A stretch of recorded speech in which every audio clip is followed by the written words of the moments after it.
आजको यस भिडियोमा नेपालका 3 चर्चित नेताहरूले कस्तो अंग्रेजी बोल्छन् त्यो बारे हेर्नेछौं। यदि दर्शकबिन तपाईहरु पनि जान्न चाहनुहुन्छ भने आजको भिडियोलाई सुरुबाट अन्तिमसम्म हेर्नुहोला।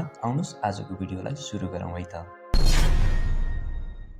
बालेन शाह हाल राष्ट्रिय स्वतन्त्र पार्टीका वरिष्ठ नेता हुनुहुन्छ।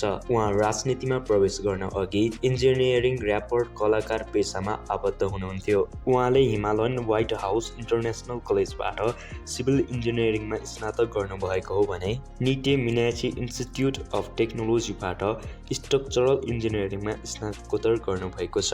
अब आउनुस् उहाँले कस्तो अंग्रेजी बोल्नुहुन्छ उहाँबाट सुनौं है त। Quality of life is defined differently in South Asian countries because life is not only about having food and good shelter, because our country is really culturous. There are a lot of intangible heritages, there are a lot of events, there are a lot of temples, and there are a lot of rituals. So the quality of life we believe is having to live your own life in your own culture, communicating with your own language, and doing the events related to your culture, your community, and everything is there, and proper education and health facility. So we have a provision of at least 10% of bed designated for people who are below the economic level. Harka Sampang हाल some संस्कृति पार्टीको अध्यक्ष हुनुहुन्छ। उहाँ राजनीतिमा प्रवेश गर्न अघि शिक्षण पेशा, सामाजिक अभियन्ता साथै संगीत क्षेत्रमा आबद्ध हुनुहुन्थ्यो। उहाँले त्रिभुवन विश्वविद्यालयको महेन्द्र बहुमुखी क्याम्पसबाट अंग्रेजी र राजनीति शास्त्रमा स्नातक गर्नुभएको हो भने राजनीतिक शास्त्रमा स्नातकोत्तर पनि गर्नुभएको छ।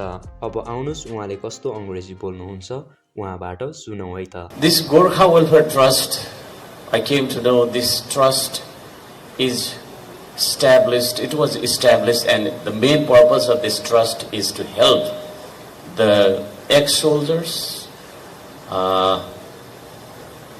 when they are sick, when they are medically, let's say, in problem, and that trust fund was invested in supplying water to the Rane people, including Gorkha soldiers, ex-soldiers. That was really a great opportunity for me to meet Mr.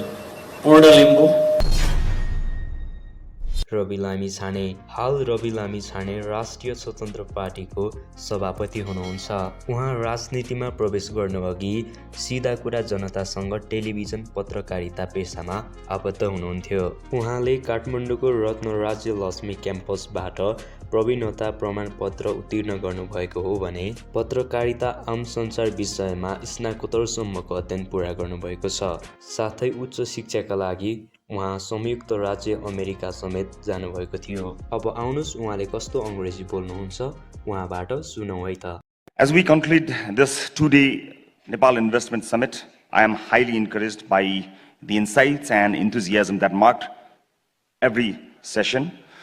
We have seen a convergence of informed mind and innovative ideas that promise to shape the investment landscape here in Nepal. From comprehensive keynotes to vibrant panel discussions, we have explored trends, exchanged experiences, and forged connections, or constructed the connections. Let's carry this spirit of collaboration forward, leveraging our collective experience, expertise, and resources to drive growth, create jobs, and innovate for the larger social goods. आजको video तपाईलाई कस्तो लाग्यो comment गर्नुहोला र तपाईको favourite नेता को हुनुहुन्छ त्यो पनि कमेन्टमा भन्नुहोला। हुन्छ त हाम्रो भेट यस्तै अर्को भिडियोमा हुनेछ। त्यतिबेलासम्मको लागि बिदा चाहन्छु। नमस्कार।